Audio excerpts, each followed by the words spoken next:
Tout le monde le sait, notre génération a un sérieux problème de consommation de vidéos sur TikTok et Instagram. Sur ces deux plateformes-là, on trouve toutes sortes de contenus différents, de la science, du sport, de la cuisine, du lifestyle, de la culture G, du gaming, mais surtout de l'humour. L'humour, c'est probablement ce qui ressort le plus de toutes les plateformes, puis ça l'a pas mal toujours été sur Internet. Depuis les années 2000, on a des centaines de milliers, voire des millions de memes sur tous les sujets possibles. Internet aime ça troller, puis ça l'a toujours trollé. Aujourd'hui, il y a toutes sortes de memes, puis ce qui ressort le plus en ce moment, selon moi, c'est le brain rot.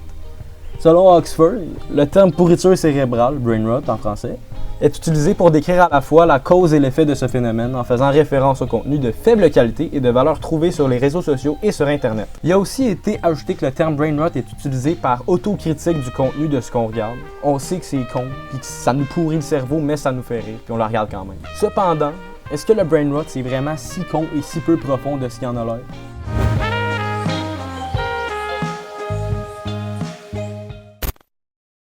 Alright, fait que là, on s'en va à Sutton. Fait que là, j'ai tout packé mes affaires. Tout le stock de caméra. On a le sac à dos. C'est ça, on s'en va à Sutton. Let's go!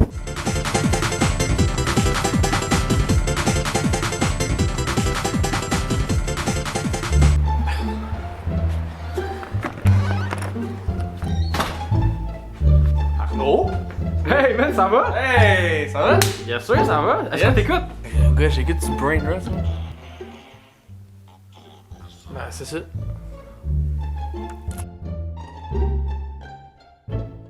Fait que moi, je vais te demander, c'est quoi que tu trouves drôle dans le brain rot, genre concrètement?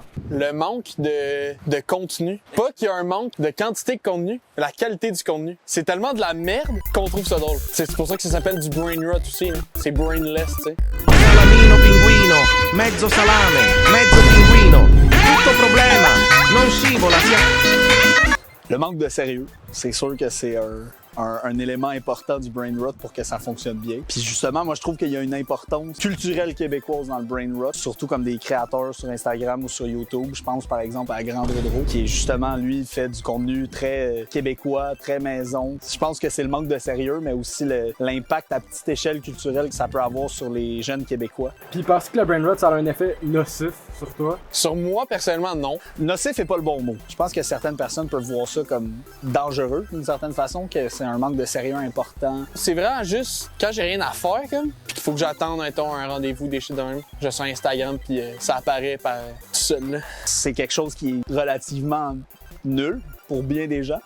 Mais je pense que justement, pour les jeunes, c'est une bonne façon de s'exprimer comme on veut. Idéalement, je pense que sur l'entourage, ça n'a pas énormément d'effet. Sur mon entourage, non. Sur mon humour, peut-être un peu. Sur mon langage, peut-être un peu aussi, mais... Certaines références peuvent être plutôt amusantes à qu'est-ce qu'on va discuter ou jaser. Ça n'a pas d'impact négatif sur mon entourage ou dans ma famille.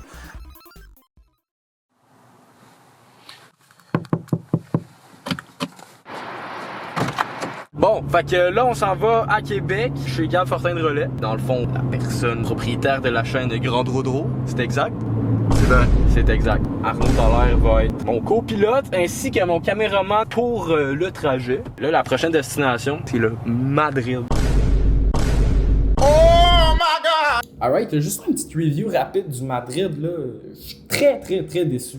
Premièrement, je trouve ça super dommage qu'on laisse une fierté québécoise, un patrimoine culturel, voire un trésor national, se faire acheter par Immostore, une agence immobilière qui, selon leur devise, je cite, « À chaque projet que nous développons, tentons de faire les choses autrement. » C'est vrai qu'ajouter un Saint-Hubert, un couche-tard, pis un f***ing McDo, c'est faire les choses autrement. Bref, on n'a rien filmé, puis la bouffe, ben écoute, c'est du Saint-Hubert, il n'y a pas grand-chose à dire à part que ben, c'était du poulet rôti.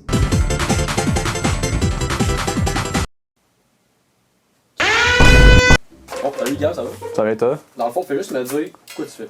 Moi, dans la vie, je fais deux choses. En fait, je suis étudiant à l'Université Laval en sciences politiques et je fais du contenu sur YouTube. J'ai une chaîne YouTube qui s'appelle Grand Rodro. Puis vraiment, on va dire c'est du brain rot québécois. Je prends un sujet, j'ai fait une vidéo sur, attends, le écono-fitness. Puis je parlais du écono-fitness puis je fais des jokes là-dessus. Je fais comme des memes. Puis tu sais, je parle beaucoup du Québec. J'ai fait une tier list des villes du Québec.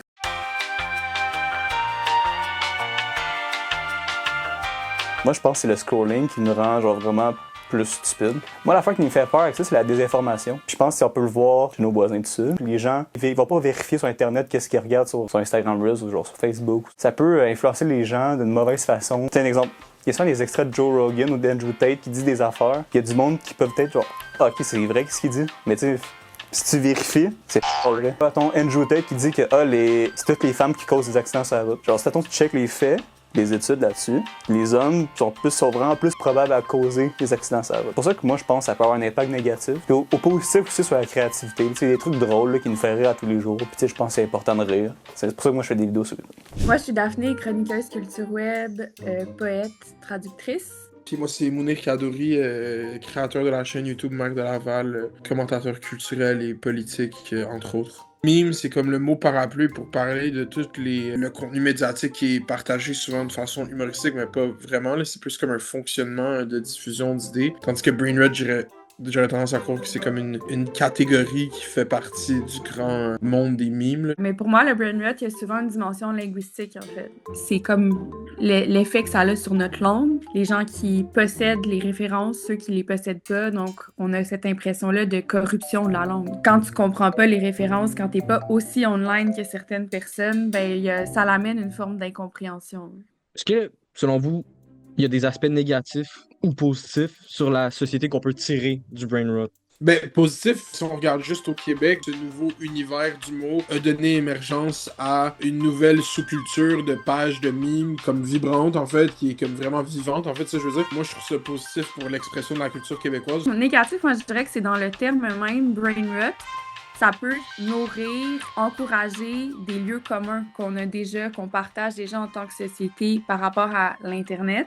Comme quoi, ça a un direct effet sur notre cerveau, nos capacités cognitives. Puis ça, c'est un discours qu'on retrouve à travers l'histoire par rapport à l'introduction d'un nouveau média. Quand l'imprimerie est arrivée, on disait lire des livres, ça rend stupide. Les discussions à avoir par rapport à la culture web, ça serait plus comme pourquoi est-ce qu'on n'enseigne pas l'histoire du web?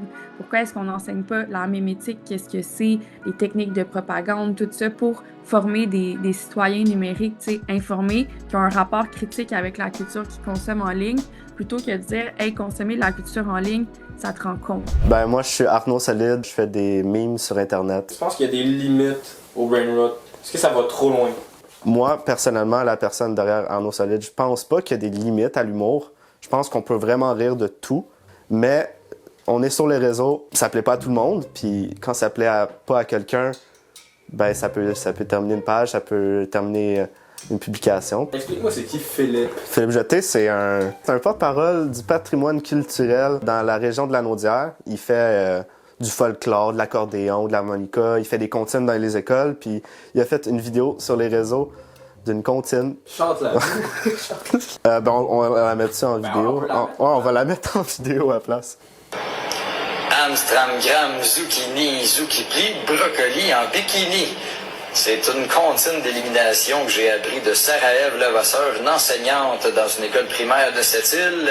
Fait que une version très intéressante d'Amstramgram, pic et pic et collégramme, bourre et ratatam, Amstramgram. Et sa publication-là, elle a tombé dessus les Reels à peu près 200 000 personnes en moins d'une semaine, en peut-être même 2 jours. On en a profité les pages de mimes parce que c'est très drôle, là, on peut rire de ça. J'ai fait une joke qui a un peu dépassé les limites. C'est lui devant une classe d'enfants. J'avais écrit un texte. « Bonjour les élèves, aujourd'hui je baisse mes pantalons pour vous montrer mon brocoli. » Ça l'a vraiment pas plu, il a quitté Instagram. C'est pas tout le monde qui peut faire face à la popularité, là.